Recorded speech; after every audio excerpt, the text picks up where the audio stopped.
जय हिंद दोस्तों, नमस्कार। आज हम एडिटोरिया का सेट नंबर 14 लेकर के आए हैं। इससे पहले हमने एक से लेकर के बेसिकली 13 तक ऑलरेडी हमने करा दिया है और उसका डिस्क्रिप्शन में लिंक दिया हुआ है, जो बिहार दरोगा का है और ये एडिटोरिया का है।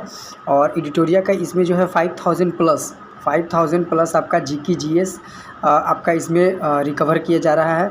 तो जो भी व्यक्ति नया है वो चैनल को सब्सक्राइब करके नोटिफिकेशन ऑन कर लीजिए, ताकि जितने भी वीडियो आप हमारे डल रहे हैं वो सब आपको पता चले। और ये फटाफट रिवीजन है, जिसको क्विक रिवीजन करते हैं। तो आइए हम पहला क्वेश्चन देखते हैं कि पहला क्वेश्चन हमारा क्या कह रहा है। पहला क्वेश्चन कह रहा है, निम्नलिखित में से किसका नियुक्ति राष्ट्रपति के द्वारा या राष्ट्रपति के द्वारा की जाती है। मतलब किसकी नियुक्ति, इसमें से 4 ऑप्शन दिए हुए हैं और इसमें से आप ये बताइए कि किसका नियुक्ति है जो राष्ट्रपति करते हैं।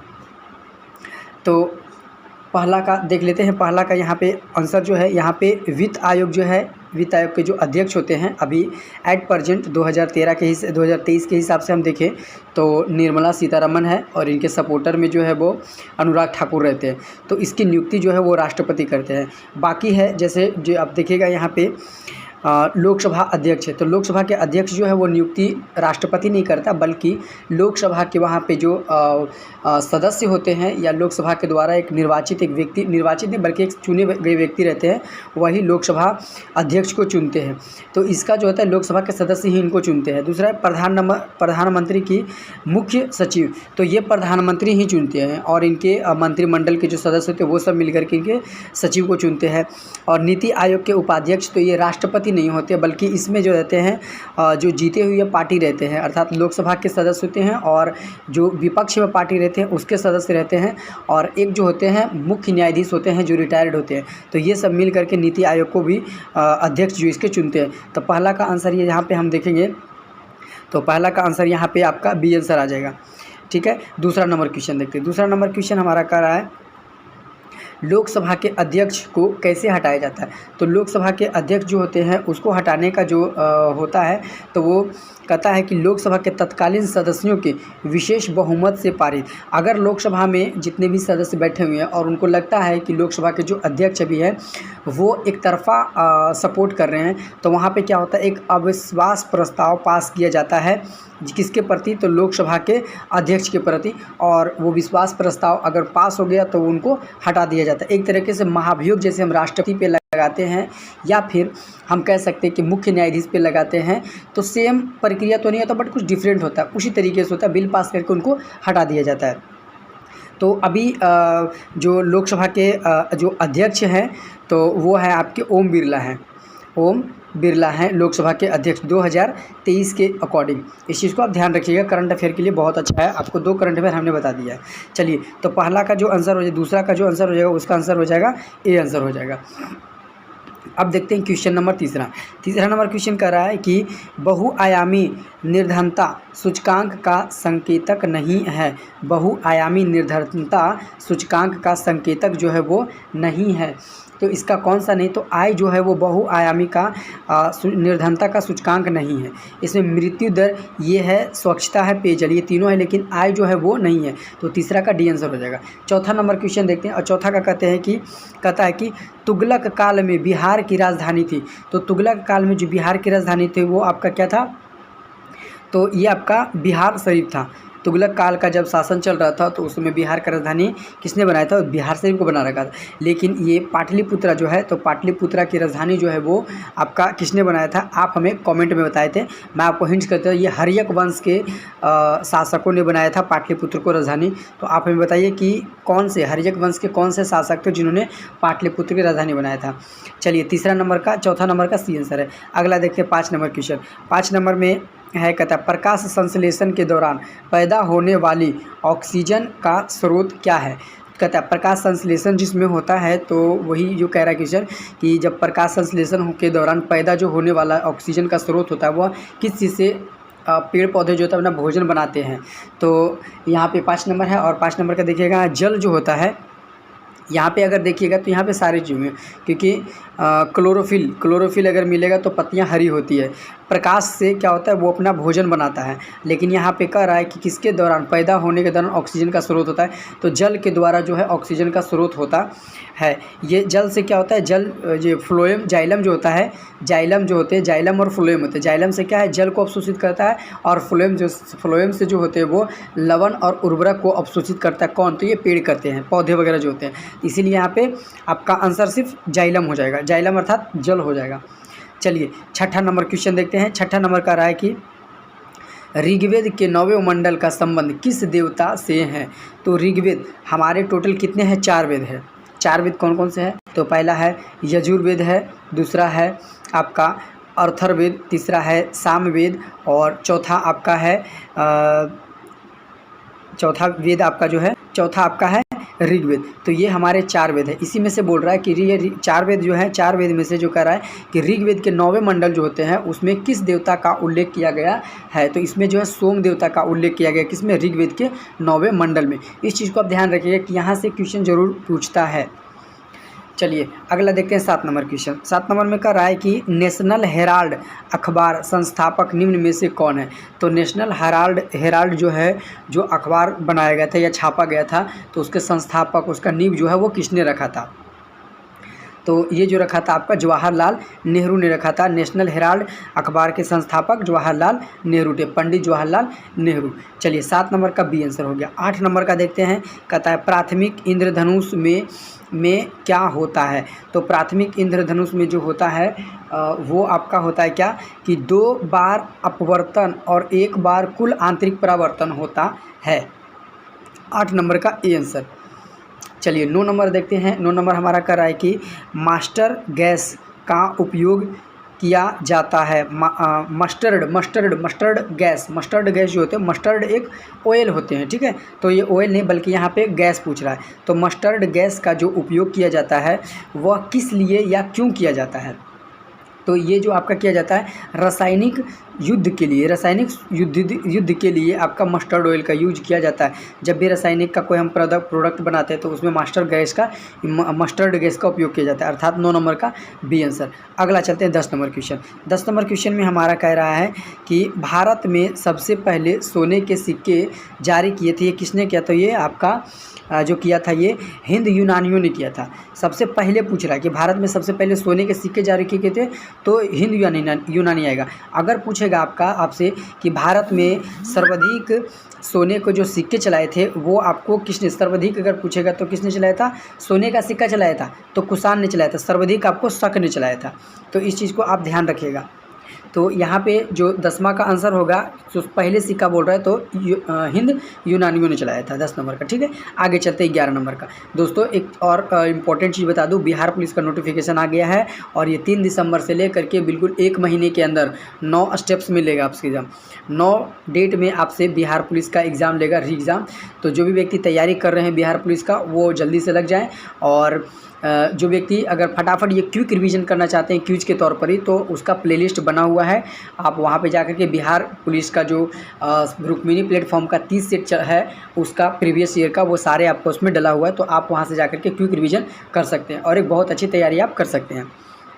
चलिए 11 नंबर हम क्वेश्चन देखते हैं, और 11 नंबर क्वेश्चन में हमारा कह रहा है कि सूची 1 को सूची 2 से सुमिलित करने के लिए बोल रहा है। कहता एक साइड सूची 1 में दिया हुआ स्थल और दूसरे साइड दिया हुआ उत्खनन करता, कि जैसे कोई एक स्थल है उस स्थल को उत्खनन या खुदवाई किसने करवाया था। तो ये यहाँ पे हमें मिलान करना है, ठीक है। तो आइए 11 नंबर का देखते हैं। 11 नंबर का रहा है पहला, ए में बोल रहा है आपका, ए में कह रहा है कि लोथल। तो लोथल की जो खुदाई करवाया था वो किसने कराया था, तो ये कराया था रंगनाथ राव ने करवाया था। तो ए का एक आंसर। बनवाली का किसने करवाया था, तो बनवाली का करवाया था रविंद्र सिंह विशिष्ट ने करवाया था इसका। मोहनजोदड़ो का कराया था राखल दास बनर्जी ने। और रोपड़ का जो करवाया था, रोपड़ का किसने करवाया था, तो यज्ञदत्त शर्मा ने करवाया था। अर्थात इसका आंसर हो जाएगा 1 3 2 4। अब देखिए 1 3 2 4 आपका कौन सा है, तो डी आंसर आपका सही है, 11 का डी आंसर है। अगला चलिए 12 नंबर क्वेश्चन देखते हैं। 12 नंबर का रहा है कि निम्न में से किसे अजात शत्रु के लोकप्रिय उपनाम से जाना जाता है। तो अजात शत्रु के किसको जाना जाता है, तो राजेंद्र प्रसाद को जो है अजात शत्रु के नाम से जाना जाता है। डॉक्टर राजेंद्र प्रसाद है, उसको अजात शत्रु के नाम से भी जाना जाता है। 12 का डी आंसर। अगला चलते हैं 13 नंबर। कहता है शक्ति के पृथक्करण का सिद्धांत निम्नलिखित में से किस राजनीतिक विचारों ने दिया। कहता है शक्ति के पृथक्करण का सिद्धांत जो है निम्नलिखित में से किस राजनीतिक विचारों ने दिया है। तो किस राजनीतिक ने विचार ने दिया है, तो ये दिया अपना मॉन्टेस्क्यू ने दिया था। किसने? मॉन्टेस्क्यू ने दिया है। तो 13 नंबर का सी आंसर आपका है। 14 नंबर देखते हैं। 14 नंबर का रहा है कि निम्नलिखित में से किस मुख्य न्यायाधीश ने राष्ट्रपति के रूप में भी कार्य किया है। तो इसमें जो है कौन ऐसे व्यक्ति हैं जिन्होंने चीफ जस्टिस अर्थात मुख्य न्यायाधीश हो करके भी राष्ट्रपति का कार्य किया है। तो वो कब किया जाता है वो मैं आपको बता दूं, जब अगर राष्ट्रपति का पद अगर खाली हो, राष्ट्रपति का पद खाली हो तो उसका कार्यभार संभाल लेता है कौन? उपराष्ट्रपति संभालता है। और उपराष्ट्रपति का भी अगर पद खाली हो अर्थात राष्ट्रपति भी नहीं हो और उपराष्ट्रपति भी नहीं हो, तो वैसे सिचुएशन में हमारे जो चीफ जस्टिस होते हैं भारत के, वो राष्ट्रपति का कार्यभार संभाल सकते हैं या संभालते हैं। तो वही यहाँ पे कह रहा है कि कौन ऐसा मुख्य न्यायाधीश जो हैं जिन्होंने राष्ट्रपति का भी कार्यभार संभाला है। तो ये आपका कौन है? तो ये आपका है जस्टिस एम हिदायतुल्ला है, जिन्होंने राष्ट्रपति का भी कार्यभार संभाला है। आप हमें कमेंट में बताइए, जो व्यक्ति पढ़ते हैं वो कमेंट में बताइए कि जो जस्टिस एम हिदायतुल्ला है उनका जो कार्यकाल है कब से कब है। कमेंट में आप करके हमें बता दीजिए। चलिए 15 नंबर देखते हैं। 15 नंबर का रहा है कि लोक लेखा समिति अपनी रिपोर्ट निम्नलिखित में से किसे प्रस्तुत करते हैं। तो लोक लेखा जो समिति होते हैं वो अपनी रिपोर्ट जो इकट्ठे करते हैं और वो किनको प्रस्तुत करते हैं। तो ये आपको लोकसभा अध्यक्ष को प्रस्तुत करते हैं। तो लोकसभा अध्यक्ष जो अभी है ओम बिरला है। तो ये लोक लेखा जो होते हैं वो किसको? तो ओम बिरला को प्रस्तुत करते हैं जी। अगला देखते हैं 16 नंबर क्वेश्चन। और 16 नंबर हमारा क्या कह रहा है? 16 नंबर का रहा है कि पराबैंगनी किरण, एक्स किरण, सूक्ष्म किरण व गामा किरणों का तरंगदैर्घ्य को आरोही क्रम से सजाइए। तो ये सजाने के लिए बोल रहे थे। यहाँ पे क्या होगा? तो सूक्ष्म किरणें, पराबैंगनी किरणें, एक्स किरणें या गामा किरणें। तो यहाँ पे आंसर होगा 14 का सी आंसर। अगला देखते हैं 17 नंबर। 17 नंबर का रहा है कि बिहार में कैदियों द्वारा नंगी हड़ताल किस आंदोलन के द्वारा किया गया था। तो बिहार में किस आंदोलन के द्वारा किया गया था? तो सवर्ण अवज्ञा आंदोलन के द्वारा है। जो बिहार के कैदियों थे उन्हें नंगी हड़ताल के आंदोलन के दौरान किया गया था, अर्थात 17 का हो जाएगा सी आंसर। चलिए 18 नंबर देखते हैं। 18 नंबर का रहा है हमारा कि अस्थाई बंदोबस्त के अंतर्गत जाने वाली क्षेत्रों में निम्न में से कौन सा शामिल नहीं है। कौन सा ऐसा शहर है या ऐसा एरिया है जो अस्थाई बंदोबस्ती के अंतर्गत नहीं आता था या है।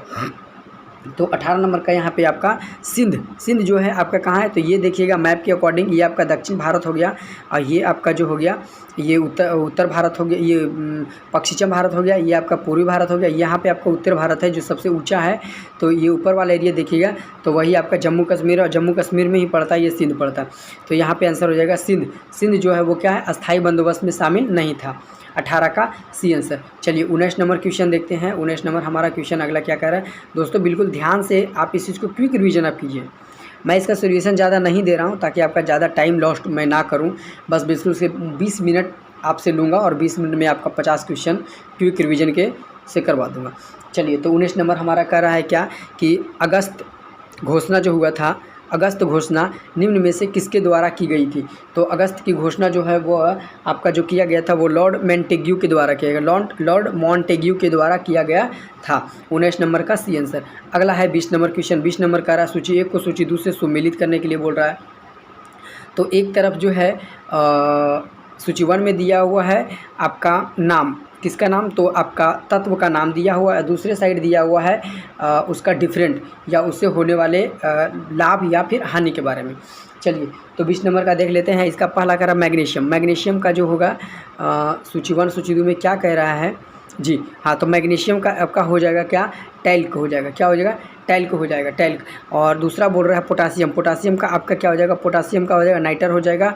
और कैल्शियम का क्या हो जाएगा? कैल्शियम का आपका हो जाएगा फॉस्फोरस हो जाएगा। और मैग्नीशियम का हो जाएगा आपका पायरोक्लोराइड्स। तो आप यहाँ पे देखिए 4 3 2 1 है, बिल्कुल घटते क्रम में है, मतलब ज़्यादा से लेकर के कम तक आपका है ना। तो यहाँ पे क्या होगा आपका डी, ये आंसर हो जाएगा। चलिए देखते हैं 21 नंबर। 21 नंबर का रहा है हमेरा कि द वे आउट पैम्पलेट किसके द्वारा प्रकाशित किया गया है। द वे आउट पैम्पलेट ये बुक है, और ये बुक जो है किनके द्वारा लिखा गया है और उनके द्वारा पब्लिश किया गया है। तो ये किनके द्वारा है, तो ये आप देखेंगे सी राजगोपालाचारी के द्वारा लिखा गया था। द वे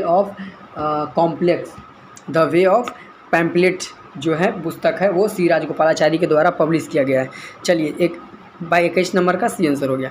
अगला देखते हैं 22 नंबर। 22 नंबर का रहा है कि प्रथम आंग्ल मराठा युद्ध किस सिंध के साथ समाप्त हुआ है। तो प्रथम आंग्ल मराठा युद्ध जो हुआ है किस संधि के समक्ष। तो ये आपका जो हुआ है 22 नंबर का ये हुआ सलवाई की संधि जो हुई थी। प्रथम आंग्ल मराठा युद्ध जो हुआ था तो सलवाई के संधि की तरफ जो एक तरह से क्या होगा, इस युद्ध को शांत किया गया था या इस युद्ध को दबाया गया था, अर्थात 22 नंबर का सी आंसर है। अगला देखते हैं 23 नंबर। 23 नंबर बोल रहा है कि नादिर शाह का जो आक्रमण हुआ था वो किस मुगल काल में हुआ था। तो नादिर शाह का जो आक्रमण हुआ था वो हुआ था आपका 23 नंबर है। और 23 नंबर का देखते हैं 23 नंबर का जो है मोहम्मद शाह के समय में, मोहम्मद शाह जब आपका उत्तर भारत में मोहम्मद शाह का शासन चल रहा था तो उस समय जो नादिर शाह ने आक्रमण किया था, मोहम्मद शाह के समय पे आक्रमण किया था। तो 23 नंबर का डी आंसर हो गया। अगला देखते हैं 24 नंबर। 24 नंबर में कह रहा है कि कांग्रेस सत्र में कार्यकारिणी कमेटी को सविनय अवज्ञा आंदोलन प्रारंभ करने का अधिकार दिया गया था। तो ये किस अधिवेशन में जो है आपका ये सविनय अवज्ञा आंदोलन का अधिकार दिया गया था, कांग्रेस के जो अधिवेशन चल रहा था उसमें, तो किस अधिवेशन में दिया गया था। तो ये आपका लाहौर जो सत्र चल रहा था उसमें। जो व्यक्ति जानते हैं वो कमेंट में बताइए कि ये जो सत्र चल रहा था लाहौर में उसका ईयर्स क्या था, कौन से साल में चल रहा था ये। 24 नंबर का बी आंसर हो जाएगा। 25 नंबर देखते हैं। 25 नंबर में कह रहा है जी का मान सबसे कम या शून्य होगा तो जी का मान सबसे कम कहाँ पे होगा। तो ये जो आपका होगा जी का मान सबसे कम आपका हो जाएगा तो पृथ्वी के केंद्र में, अगर पृथ्वी आपका ये है और इसके बीच में जब अगर आप जाइएगा तो वहाँ जी का मान घट जाएगा। अगर चंद्रमा पर जाइएगा तो 1/6 रहता है, पृथ्वी का मान कितना है 1/6 है, ठीक है। तो यहाँ पे जो आंसर हो जाएगा 25 नंबर का, और 25 नंबर का आंसर जो हो जाएगा आपका यहाँ पे पृथ्वी के केंद्र अर्थात बी आंसर। चलिए 26 नंबर का रहा है कि द्रव्यमान दुगना करने से गतित ऊर्जा पर क्या प्रभाव पड़ा। अगर द्रव्यमान दुगना कर दिए तो गतित ऊर्जा पर क्या होगा। तो गतित ऊर्जा आप देख सकते हैं द्रव्यमान दुगना हो रहा है अर्थात सब चीज़ बढ़ रहा है तो इसका क्या हो जाएगा, ये दुगना ही रहेगा। अब अगर द्रव्यमान दुगना कीजिएगा तो गतित ऊर्जा भी क्या दुगना ही हो जाएगा। चलिए 26 नंबर का ए आंसर हो गया। 27 नंबर कहता है किस गैस को स्ट्रेंजर गैस भी कहा जाता है। किस गैस को जो है स्ट्रेंजर गैस भी कहा जाता है। तो ये आपका जिनॉन को भी है स्ट्रेंजर कहा जाता है, जिनॉन गैस को भी क्या है स्ट्रेंजर कहा जाता है। तो 27 नंबर का आपका हो जाएगा, 27 नंबर का क्या हो जाएगा सी आंसर हो जाएगा। चलिए 28 नंबर देखते हैं। 28 नंबर का रहा है कि भारतीय संविधान के किस अनुच्छेद के अंतर्गत भारत सरकार द्वारा दायित्व है कि वह भ्रम आक्रमण या आंतरिक अशांति से राज्यों की रक्षा करे। तो किस में है। तो देखिए आपातकाल से रिलेटेड हमारा 352 भी है और 356 भी है, और एक होता है कितना 360। तो 360 जो है वित्त से रिलेटेड है, और यहाँ पे पूछ रहा है किस चीज़ के लिए। तो बोल रहा है संविधान के तहत दायित्व के भ्रम आक्रमण। अगर कोई व्यक्ति जो जैसे पड़ोसी देश है वो हमारे देश पर आक्रमण कर देता है तो उस समय हम लगाएंगे तो उस समय राष्ट्रपति आपातकाल होगा। तो राष्ट्रपति आपातकाल जो होगा वो किस अनुच्छेद के अंतर्गत आता है और आएगा। तो ये आएगा अनुच्छेद 355 के अंतर्गत आएगा, अर्थात 355 56 जो वही बोल रहे हैं ना, तो 355 के अंतर्गत आएगा। तो 28 नंबर का यहाँ पे हो जाएगा आपका बी आंसर। चलिए 29 नंबर देखते हैं। कहता है घाटे के वित्तीय व्यवस्था का अर्थव्यवस्था पर क्या प्रभाव पड़ता है। घाटे की अगर स्थिति हो तो वित्तीय व्यवस्था पर अर्थव्यवस्था पर अर्थात क्या प्रभाव पड़ेगा। तो ये मुद्रास्फीति में वृद्धि हो जाएगा, मुद्रास्फीति में क्या होगा वृद्धि हो जाएगा। 29 का बी आंसर।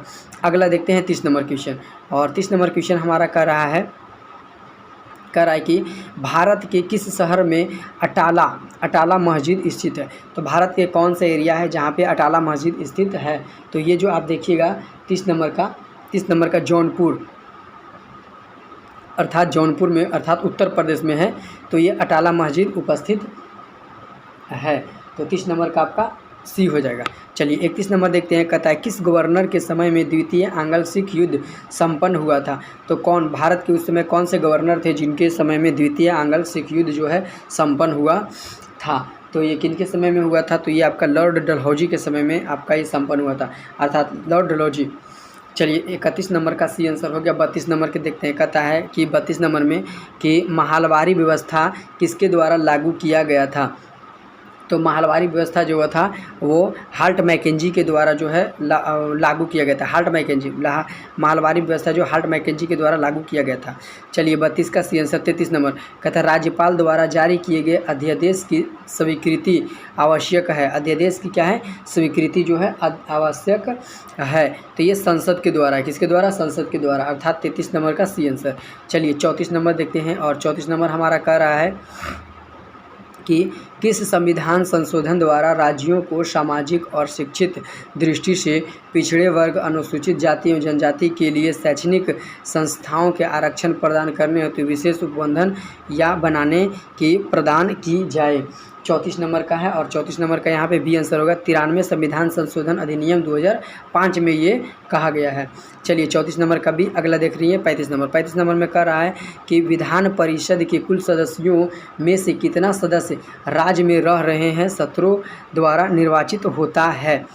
तो आपका यहाँ पे 35 नंबर है। और 35 नंबर का आप देखेंगे 1/12 भाग जो है, कुल सदस्य का 1/12 भाग जो है वो विधान परिषद में सदस्यों की नियुक्ति, सदस्यों की सदस्य रहते हैं और 17 द्वारा निर्वाचित किए जाते हैं, 17 द्वारा निर्वाचित किए जाते हैं। कितना, 1/12। 36 नंबर देखते हैं। कहता है कि मंदिर निर्माण कला का जन्म किस काल में हुआ था। तो मंदिर निर्माण का जो कार्यकाल का जो समय हुआ था वो जो आपका हुआ था वो आपका हुआ था गुप्त काल के समय में। गुप्त काल के समय में ही मंदिर का निर्माण किया जाता था। 36 का सी आंसर। अगला देखते हैं 37 नंबर। 37 नंबर हमारा कह रहा है कि मेगास्थनीज के अनुसार मौर्यकाल समाज में किस वर्ग का अस्तित्व नहीं था। मेगास्थनीज के अनुसार जो है मौर्यकालीन समाज में किस वर्ग का अस्तित्व नहीं था। तो कौन से ऐसे व्यक्ति है जिसमें मौर्यकाल के समय में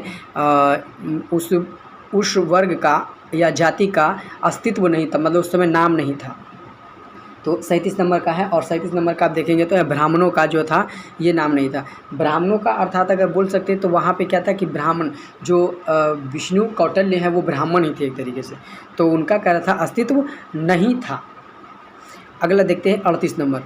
38 नंबर का रहा है कि प्रछंद या छिपी हुई बेरोजगारी जो होता है वह किस में होता है। तो श्रमिकों में होता है, वैकल्पिक बेरोजगार में होता है, उचित मजदूरों में, या फिर सीमांत में। तो ये जो छिपी हुई बेरोजगारी या फिर प्रछंद बेरोजगारी होते हैं वो जो आपका होता है श्रमिक की सीमांत उत्पादन शून्य में। कहता है कि जब अगर हम खेती करते हैं और खेती करते हैं तो उसमें आपने एक चीज़ देखा होगा कि खेती करते हैं तो वहाँ पे जहाँ पे एक आदमी का भी काम हो तो वहाँ पे क्या है देखेंगे पूरे परिवार लग जाते हैं काम करने में, और जो घंटों का काम होता है वो मिनटों में ख़त्म हो जाता है। तो वहाँ पे हम लोग छिपी बेरोजगारी बोल सकते हैं उसको, कि एक का काम था बट 4 लोग हम लोग रख करके किया है, तो उसी को बोलते हैं छिपी बेरोजगारी। तो यहाँ पे 38 नंबर का डी आंसर हो जाएगा। 39 नंबर बोल रहा है, 39 का बोल रहा है कि प्रसिद्ध महाकालेश्वर मंदिर जो है किस नदी के किनारे है। तो महाकालेश्वर मंदिर जो है वो शिप्रा नदी के किनारे महाकालेश्वर मंदिर स्थित है। 39 का डी आंसर। 40 नंबर का राय निम्नलिखित में कौन घूम कक्कड़ जनजाति नहीं है। घूम कक्कड़ जनजाति नहीं है, तो ये जो आप देखेंगे पिग्मी जनजाति जो वह धूम कक्कड़ जनजाति नहीं है। 40 का डी आंसर। अगला है 41 नंबर क्वेश्चन। 41 नंबर क्वेश्चन हमारा कह रहा है कि 2011 की जनगणना के अनुसार निम्नलिखित जनजातियों में से कौन सबसे बड़ा है। तो सबसे बड़ा जो जनजाति है वो आपका है आपका जो है आप देखिएगा भील जनजाति जो है सबसे ज़्यादा बड़ा है। भारत की बात अगर किया जाए सबसे बड़ा, इससे पहले था गोंड जनजाति था, लेकिन अब जो हो गया है भील जनजाति हो गया। तो आप हमेशा अगर भील रहे तो भील मारिएगा, अगर भील नहीं हो तो गोंड आप मार सकते हैं, दोनों में से कोई एक सही जाएगा। लेकिन अगर दोनों दिया हुआ है तो आपको भील मारना होगा। 41 का बी आंसर। अगला देखते हैं 41 का ए आंसर है। 41 का ए आंसर है, मैं आपको अगेन क्लिक कर देता हूँ। 41 का एक आंसर है, ध्यान रखिएगा। चलिए 42 नंबर देखते हैं। 42 नंबर का रहा है कि शीत ऋतु में भारत में उत्तरी भाग में वर्षा होती है। शीत ऋतु में भारत के उत्तरी भाग में जो वर्षा होती है वो जो आपका होती है किस कारण होती है? तो ये आपका होता है, आप देखेंगे पश्चिमी विक्षोभ के कारण। अगर भारत का ये मैप देखा, ये अपने दक्षिण है और इधर आपका गुजरात है, राजस्थान है, पंजाब के साइड से जो आते हैं वो बारिश उठ करके, तो उसी को बोलते हैं पश्चिमी विक्षोभ के कारण जो होता है उत्तर भाग में शीत ऋतु के समय में वर्षा होता है, अर्थात 42 का बी आंसर। चलिए 43 नंबर देखते हैं। 43 नंबर कहता है निम्नलिखित में से कौन सी नदी जो है भूमि बंधित नहीं है? भूमि बंधित नदी जो है वो कौन सी नहीं है? तो ये आपका लूनी नदी जो है भूमि बंधित नदी नहीं है, क्योंकि लूनी जो है वो गुजरात के, आप देखिएगा गुजरात के इस शहर में ना, तो इस शहर में रण में है, ये विलुप्त हो जाती है क्या? गुजरात के रण में ही विलुप्त हो जाती है लूनी नदी। तो यहाँ पे 43 का आंसर सी हो जाएगा। 44 नंबर देखते हैं। 44 नंबर का रहा है निम्नलिखित में से कौन सा भारत में नवीकरणीय का प्रभाव नहीं है? नवीकरणीय का प्रभाव जो है वो नहीं है। नवीकरणीय का मतलब होता है कि एक बार यूज किए उसको दोबारा हम यूज कर सकते हैं। तो यहाँ बोल रहा है, यहाँ पे सब दिया हुआ है क्या कि एक ही वन टाइमिंग हम यूज कर सकते हैं, वो अनवीकरणीय का दिया हुआ, लेकिन चूज हमें करना है नवीकरणीय, जो वन टाइमिंग हम यूज किए एक बार यूज करने के बाद हम उसको दोबारा यूज कर सकते हैं, रिसाइकलिंग कर सकते हैं, तो वो हमें चूज करना है। तो आइए यहाँ पे देखते हैं, 4 ऑप्शन दिया हुआ है, 4 ऑप्शन में इसका आंसर कौन सा है? तो 44 नंबर का देखिएगा, तो मृदा वन टाइमिंग हम यूज करते हैं, दोबारा उसको काम में हम लाते हैं, खेती जैसे हम करते हैं तो उसमें उर्वरक की मेरा डालना पड़ता है। तो शाकाहारी शहरीकरण जो होता है वो नवीकरणीय है, शहरीकरण क्योंकि यहाँ पे हमेशा डेवलपमेंट होते रहता है, नए नए चीज़ें आते रहते हैं, तो इसलिए यहाँ पे हो जाएगा शहरीकरण। 44 का बी आंसर। अगला है 45 नंबर। 45 नंबर में कह रहा है आपका, 45 नंबर में कह रहा है कि कार्बन क्रेडिट की शुरुआत कहाँ से हुई है? तो कार्बन क्रेडिट की जो शुरुआत हुई है वो आपका हुआ है क्योटो प्रोटोकॉल कहाँ? ईरान के साइड में हुआ है क्योटो प्रोटोकॉल। और ये जो है आपका पानी वर्षा को बचाने के लिए या फिर पर्यावरण को बचाने के लिए क्योटो प्रोटोकॉल का जो है गठन किया गया था। चलिए भारत भी क्योटो प्रोटोकॉल का, भारत भी इसका सदस्य है। चलिए 45 का बी आंसर। 46 नंबर देखते हैं। 46 नंबर हमारा कह रहा है, 46 नंबर सूची 1 को सूची 2 से सुमेलित करने के लिए बोल रहा है। तो कहता है यहाँ पे धोवन सोडा का जो सूत्र होता है वो क्या होता है? प्लास्टर ऑफ पेरिस, विरंजक या खाने वाला सोडा। तो यहाँ पे सूत्र आप मैच कीजिए। तो सबसे पहले देखते हैं धोवन वाला सोडा। तो धोवन सोडा का जो सूत्र होता है वो क्या होता है? तो धोवन सोडा का होता है Na2CO3 10H2O, ये धोवन सोडा कर सकते हैं, या फिर ये आपका विरंजक चूर्ण का भी सूत्र भी डाल सकते हैं, क्योंकि इसका 2 सूत्र होता है। ठीक है, चलिए दूसरा नंबर देखते हैं, खाने वाले सोडा। खाने वाले सोडा का जो सूत्र होता है वो आपका क्या होता है? तो 46 नंबर है और 46 नंबर का ही देखते हैं। कहता है खाने वाला सोडा का जो होता है वो आपका होता है NaHCO3 होता है, अर्थात बी का 4 है। अगला देखते हैं सी नंबर का कहते हैं विरंजक चूर्ण का है कौन सा? तो CaOCI है, CaOCiCl है। और प्लास्टर ऑफ पेरिस का हो जाता है CaCO4 इसको बोलते हैं 10H2O भी डाल सकते हैं, वो उसी मेलजुल मिक्सअप में ही है। चलिए 46 नंबर का ए आंसर हो जाएगा, ध्यान रखिएगा 46 का ए। 47 नंबर का रहा है कि निम्नलिखित में से किस रंग का जो है प्रकीर्णन है, किस रंग का प्रकीर्णन जो है वो सबसे ज़्यादा है? तो बैगनी रंग का प्रकीर्णन जो है सबसे ज़्यादा है, 47 का डी आंसर। 48 नंबर में बोल रहा है हाइड्रोलिक ब्रेक जो है किस नियम पर आधारित है? तो ये पास्कल के नियम पर हाइड्रोलिक ब्रेक जो है आधारित है। अगर आपसे पूछेगा वॉशिंग मशीन जो है वो किस नियम पर आधारित है, तो वो आपका है अपकेंद्रीय बल पर ही है। किसके है? अपकेंद्रीय बल पर, आप ध्यान रखिएगा इसको। ठीक है, 49 नंबर देखते हैं। 49 नंबर में क्या कह रहा है? 49 में कह रहा है कि रेडियो एक्टिविता की खोज जो है वह किसने किया था? तो हेनरी बेक्यूलम, मैंने बोला ना हेनरी बेक्यूलम और मैडम क्यूरी। तो इसका क्या है? हेनरी बेक्यूलम ने खोज किया था, लेकिन हेनरी बेक्यूलम जो है मैडम क्यूरी की हस्बैंड है, तो ये हस्बैंड वाइफ दोनों है।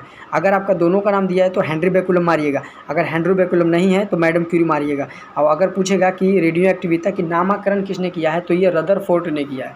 आप इस चीज़ को ध्यान रखिएगा।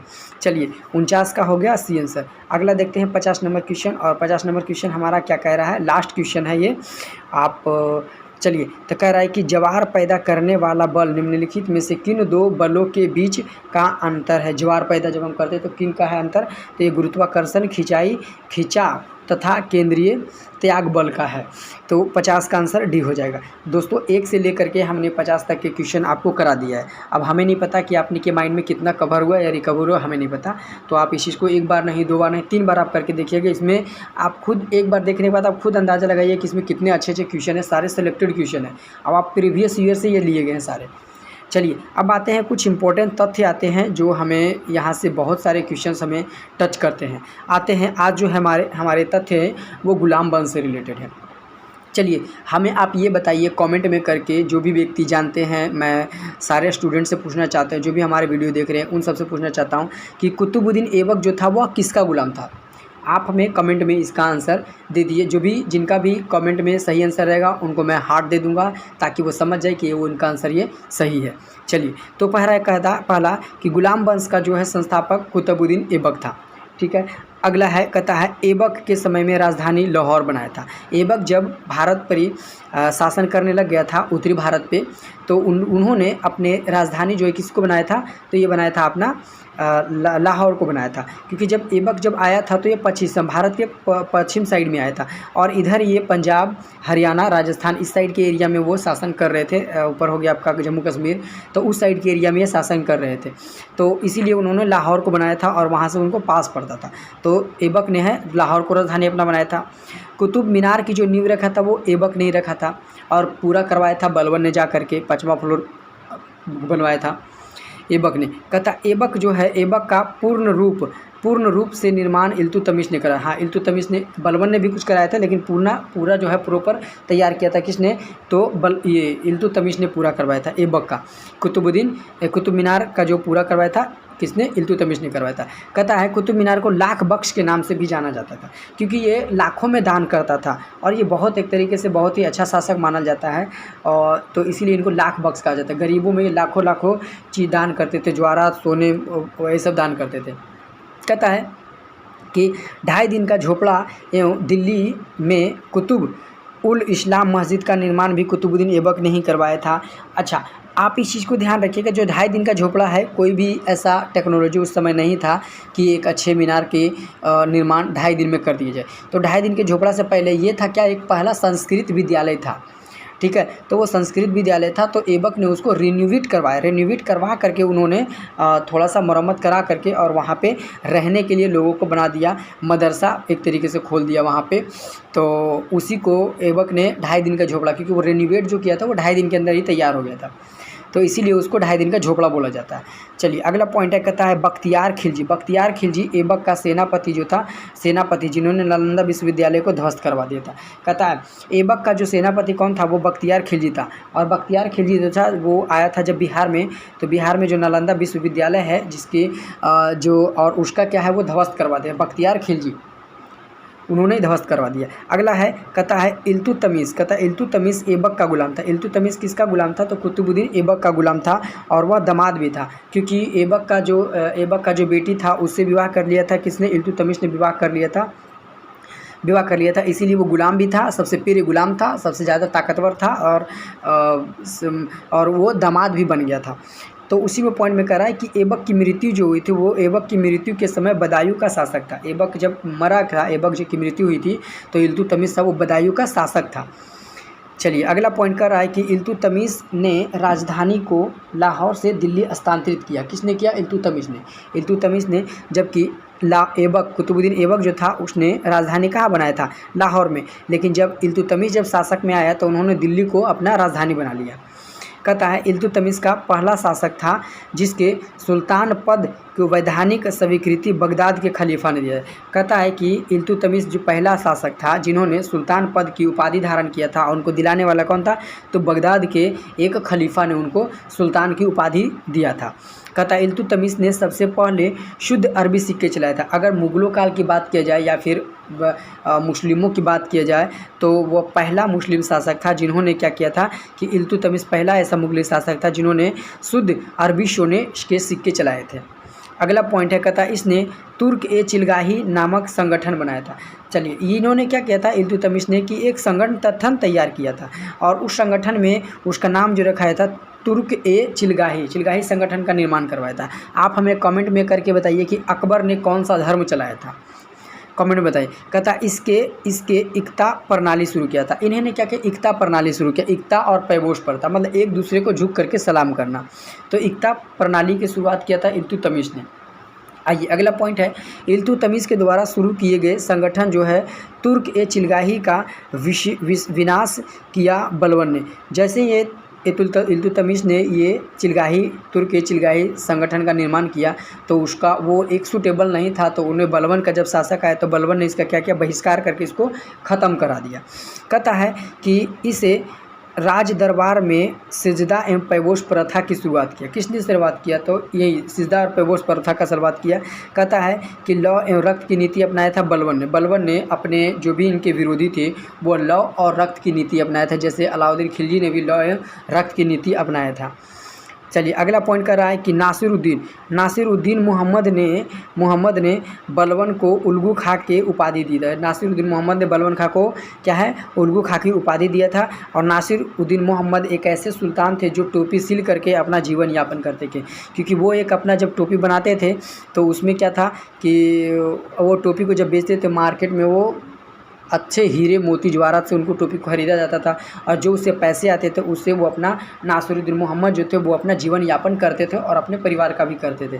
तो दोस्तों हमने कुछ इंपॉर्टेंट तथ्य भी आपका करा दिया है और 1 से लेकर के 50 तक हमने आपका फटाफट क्यूज जो था वो हमने करा दिया है। तो दोस्तों आपको अच्छा लगा हुआ है तो लाइक और कमेंट जरूर में करके हमें बताइए कैसा लगा। अगला जो सेट होगा हमारा एडिटोरिया का सेट नंबर 15 होगा। तो जो व्यक्ति नए हैं या जो भी तैयारी कर रहे हैं तो उनके लिए बहुत अच्छी है। मिलते हैं दोस्तों सेट नंबर 15 में। धन्यवाद।